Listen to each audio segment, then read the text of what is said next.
ఏంటమ్మా పరిస్థితి చూస్తుంటే నాకు చాలా భయమేస్తుంది. దేనికి భయం? నిశ్చితార్థం జరుగుద్దులే. ఏంటి జరిగేది?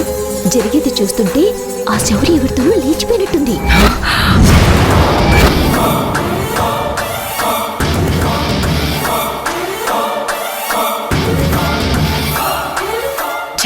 నోరు మీవే, ఎవరైనా విన్నారంటే బాగోదు. బాగోదని ఇప్పటి వరకు నెట్టుకుంటూ వచ్చాం. మగపిల్లి వాళ్ళకి ఈ విషయం తెలిసిందనుకో మా అత్తగారి పరువు పోదు. సరే సరే, ఏదో ఒకటి సర్ది చెప్తున్నారు కదా, మధ్యలో నువ్వు మాట్లాడడం ఎందుకు? చూద్దాం వాళ్ళేం చెప్తారో వీళ్ళేం వింటారో, మధ్యలో మనం ఇరుక్కోవడం ఎందుకు? అదే నిజమేలే. కాసేపట్లో నిశ్చితార్థం పెట్టుకుని అమ్మాయి లేచిపోయిందంటే ఎంత అసహ్యంగా ఉంటుంది. అక్క, నేను ఇప్పుడే వస్తాను.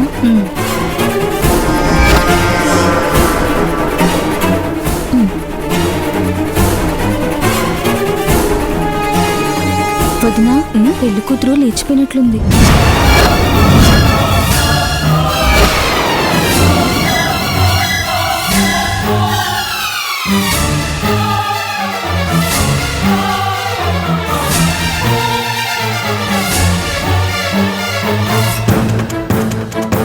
ఇందాకటి నుంచి ఇదిగో వస్తుంది అదిగో వస్తుంది అంటున్నారే కానీ ఆ పిల్ల రావట్లేదు, చూసావా?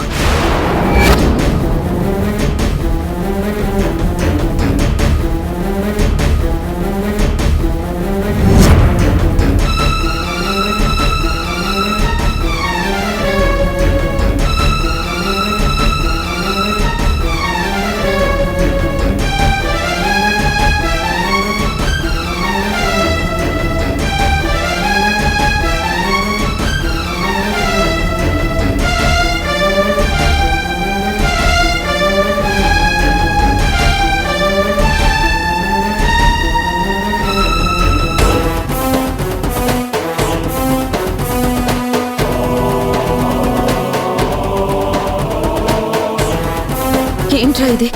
అసలు ఏం జరుగుతుందిరా? వచ్చిన వాళ్ళందరూ వాళ్ళలో వాళ్ళు ఏదేదో మాట్లాడేసుకుంటున్నారు. మన శౌర్య గురించి తప్పుగా అనుకుంటున్నారు. ఆ గుసగుసలు నా చెవును కూడా పడ్డాయక్క. ఆడపిల్ల కాసేపు కనిపించట్లేదు అంటే ఇష్టానికి మాట్లాడుకోవడమేనా? ఇది లోక సహజం రా. మనం సంతోషపడుతుంటే చూసి సంతోషపడే వాళ్ళు కొంతమంది ఉంటారు.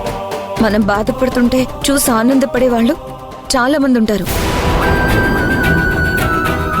అదే ఇలాంటి విషయాల్లో అయితే అయ్యో ఆడపిల్ల పరువు పోతుంది అని ఎవరూ అనుకోరు.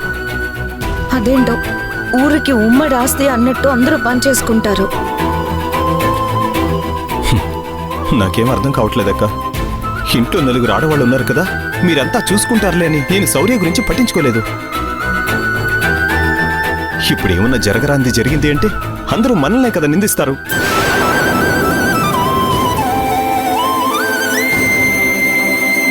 అదిగో మాధవ్ వస్తున్నాడు.